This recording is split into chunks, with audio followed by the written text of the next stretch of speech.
अस्सलाम वालेकुम। उम्मीद है सभी खैरियत से होंगे। अल्लाह पाक आप सबको सेहत और तंदुरुस्ती अता करे और इसके साथ-साथ आपकी और आपके प्यारों की ज़िंदगियों में आसानियाँ भी पैदा करे। आमीन। नाज़रीन, आज बच्चों के अब्बा की ब्रेकफ़ास्ट मीटिंग थी, इसलिए उन्हें सुबह सवेरे ही घर से निकलना पड़ा। अभी सुबह तो नहीं हुई है क्योंकि फ़जर होने में भी अभी 2 घंटे बाकी हैं। किसी भी घर की अभी तक लाइट ऑन नहीं हुई है, सिर्फ़ स्ट्रीट लाइट्स ही हैं। आज ना जाने क्यों सुबह जब मैं जागी हूँ उस वक़्त से मेरे दिमाग में एक ही शेर गूंज रहा है। एक पंजाबी शायर हैं जिन्होंने चंद लफ्ज़ों में परदेस के अंदर रहने वाले लोगों की पूरी कहानी बयान कर दी है। वो कहते हैं कि परदेसां दे विच मिलण वाले पैसे कल्ले घंटियां दे हिसाब नाल नहीं होंदे। ए अपनिਆਂ ਤੋਂ पाई गई जुदाई दे भी होंदे न, गुज़र चुके शगनां ते त्योहारां दे भी होंदे न, ते अपने पिछों होइयां मौतां ते जन्मां दे भी होंदे न। परदेसां विच मिलण वाले पैसे कल्ले घंटियां दे हिसाब नाल नहीं होंदे। मुझे इस शायर के बारे में नहीं पता है कि इनका क्या नाम है। अगर आप में से किसी को भी पता है तो मुझे ज़रूर बताइएगा, क्योंकि मैं इनकी और भी शायरी देखना चाहती हूँ कि इन्होंने और क्या कुछ लिखा हुआ है।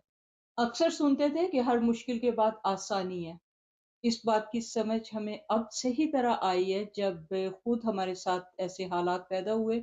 हम काफ़ी मुश्किल में थे, अपनी ये परेशानी हम खुद ख़त्म कर सकते थे, लेकिन उसके लिए हमें वादा खिलाफ़ी करना पड़ती और वो हम करना नहीं चाहते थे। अगर हम अपनी डील से पीछे हट जाते, अपना मकान हम मार्केट से उतार देते, इसे ना बेचते, तो उसका हमें ये फ़ायदा था कि आराम सुकून से अपने घर में बैठे हुए हैं, जब हमें अपनी पसंद का घर मिलता, तो उस वक़्त फिर हम इसे सेल कर देते। लेकिन हमने फिर यही सोचा कि हमें तो आराम मिल जाएगा, लेकिन जो हमारा मकान खरीदना चाह रहे हैं, उन्होंने अच्छा खासा वकीलों की फ़ीसें वग़ैरह दी हैं, सर्वे करवाया है, काफ़ी पैसा उन्होंने खर्च कर दिया है और पैसे से ज़्यादा वो ज़हनी तौर पर तैयार हैं कि उन्होंने इस घर में शिफ्ट होना है। तो उनकी परेशानी को मद्देनज़र रखते हुए फिर हमने यही सोचा है कि पूरी ज़िंदगी हम खुद भी शर्मिंदा होते रहेंगे, ये सोच-सोच के कि हमने वादा खिलाफ़ी की, हमारे आराम के लिए हमने किसी और को परेशान किया। तो इन तमाम चीज़ों से बचने के लिए फिर हमने यही सोचा कि कोई बात नहीं है, अल्लाह मालिक है हमारा, जो हमारे मुकद्दर में लिखा हुआ है और जहाँ पे अल्लाह ने हमारा लिखा है, हम वहाँ पे पहुँच जाएँगे। लेकिन हम अपनी वजह से किसी और को परेशान ना करें। ये सोच के हमने अपनी डील को कायम रखा और खुद हम किराए के मकान में जाने के लिए भी तैयार हो गए। लेकिन अल्लाह का करना ऐसा हुआ कि जैसा कि खुद अल्लाह पाक ने फरमाया हुआ है कि हर मुश्किल के बाद आसानी है। अल्लाह पाक ने हमारी भी मुश्किल ख़त्म की, हमारे लिए भी आसानियाँ पैदा की। किराए का मकान ढूँढने में मसरूफ़ थे और ये देख-देख के परेशान हो रहे थे कि जो अच्छे इलाके हैं, वहाँ पे कोई भी ऐसा मकान नहीं है कि जो 1 साल के लिए वो रेंट पे दें, क्योंकि अच्छे इलाकों में उनकी यही कोशिश होती है कि वो 4-5 साल कम से कम उनका जो किराएदार है वो उनके पास रहे। लेकिन जो थोड़े टाइम के लिए किराए पे दे रहे हैं वो सारे रफ़ इलाके थे जहाँ पे ज़्यादातर रेसिस्ट किस्म के लोग ही रहते हैं। तो हमें ये भी काफ़ी घबराहट हो रही थी कि अब हम करेंगे क्या? लेकिन बहरहाल यही है कि अल्लाह का नाम लेके हमने ये कदम उठाया था तो खुदा ने भी हमारी मदद की।